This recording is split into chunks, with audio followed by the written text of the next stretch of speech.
Good evening. Tonight's lecture and lesson is from Pearson textbook 9-4, and the topic is dividing with remainders. So, as you can see, when we divide, we can think of putting things into groups. And here's the example. If we have 60 items, we could divide or put them into 6 groups, and it would come out evenly. There would be 10 items in each group. This division problem connects back to our study of multiplication when we're thinking about inverse operations. Multiplication and division are opposites of one another. So when we see 60 divided by 6 equals 10, we can check our thinking or connect it to multiplication by viewing this problem in reverse. 10 times 6 equals 60. So I just kind of wanted to plant that seed in your head as we're working through some division problems tonight. And tomorrow, you can be thinking about the relationship between multiplication and division. Okay, so that worked out evenly. 60 items put into 6 groups. There's going to be 10 in each group. Sometimes, as we know, when we divide something, it does not come out evenly, or there's something left over. A real-life example of that would be, think about our classroom. There are 13 students in our math class. If I asked you to get in groups of 2, someone would be left out. That's when you guys say, can we have a group of 3 or can we do a group of 4? That is because we have a remaining student who didn't fit into the group. So the example here is if we have 62 items put into 6 groups, we still have 10 items in each group, but there are 2 left over. In math, we call those leftover items remainders. So tonight we are going to work with some problems with remainders. And when we divide, you can use counters to help you. You can draw pictures. Use those strategies early on, but eventually you're going to feel so comfortable that you'll be able to do more of this mentally. I also would recommend having your multiplication chart handy. You can easily Google this. I can print out more copies for you, but you also have one in your agenda and in your math notebook as well. But if you have one through the 12s, that would be perfectly fine, and we will be using them tonight with some examples. So you might want to take a moment and press pause and make sure you have a multiplication chart. All right, let's take a look at an example here. When we're dividing, let's look at number 1.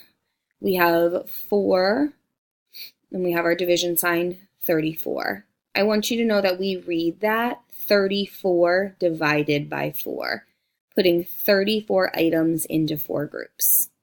So if we look at our multiplication chart, we want to see, since we know multiplication and division are inverse operations, we want to see how close we can get to 34 without going over. And we're counting by 4s. So if I go over to my multiplication chart and I look at my 4s, I want to see how close can I get to 34 without going over.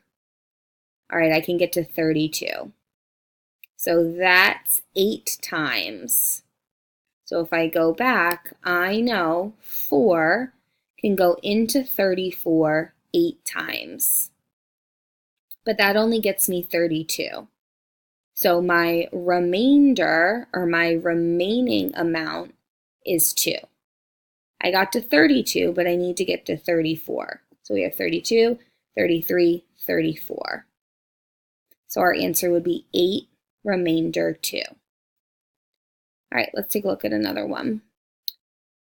Look down here at number 5. We have 14 divided by 5.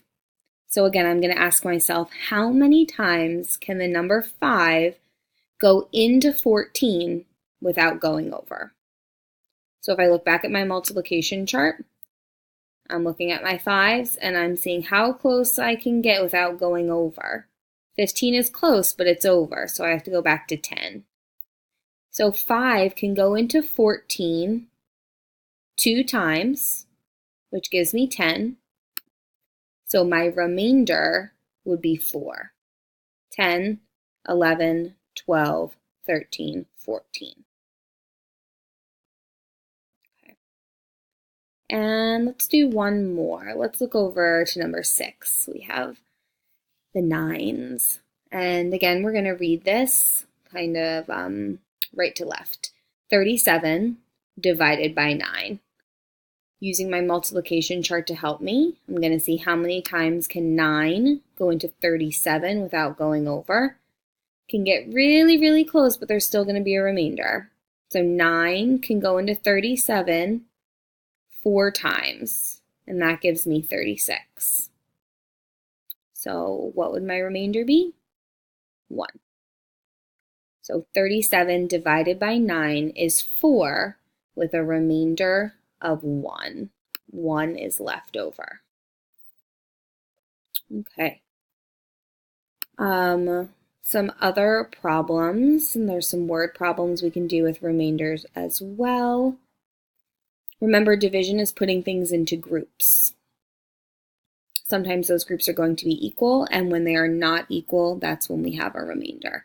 So let's take a look at this little word problem, and we can work through some of these.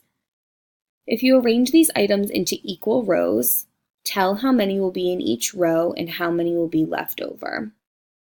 So number 13 says 26 shells into 3 rows. I'm going to pause and get a whiteboard so we can draw this one out. Okay, have my whiteboard ready. So if we have 26 shells and we want to put them into 3 rows, there's a few ways that I can write this problem. The first being 26 divided by 3. And then I can set up that same problem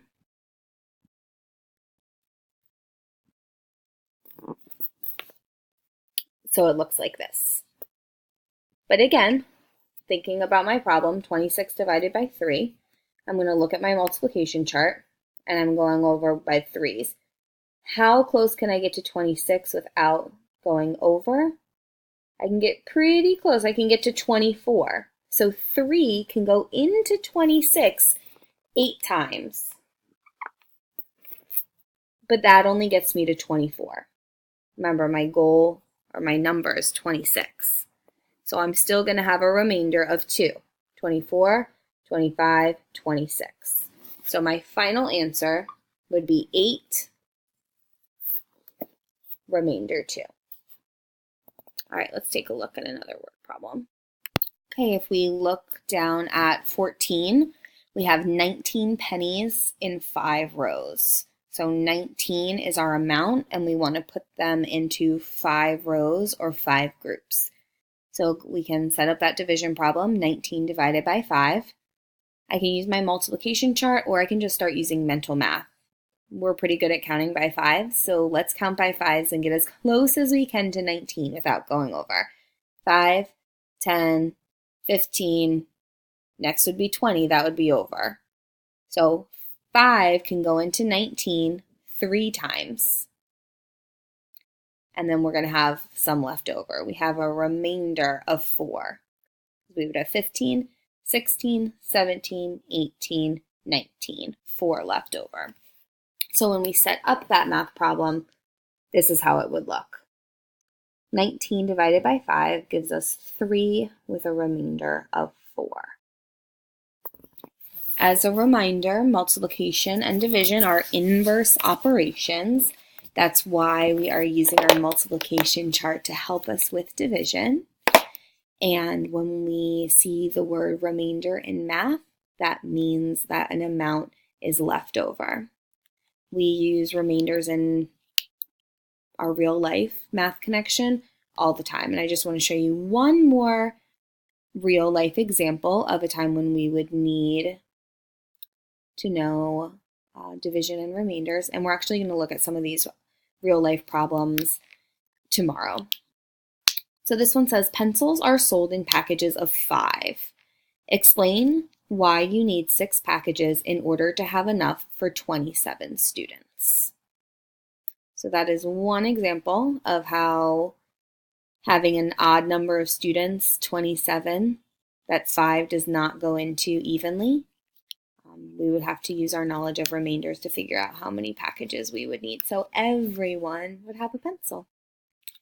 Okay, we will touch base more on remainders with division tomorrow, and I hope everyone has a great night.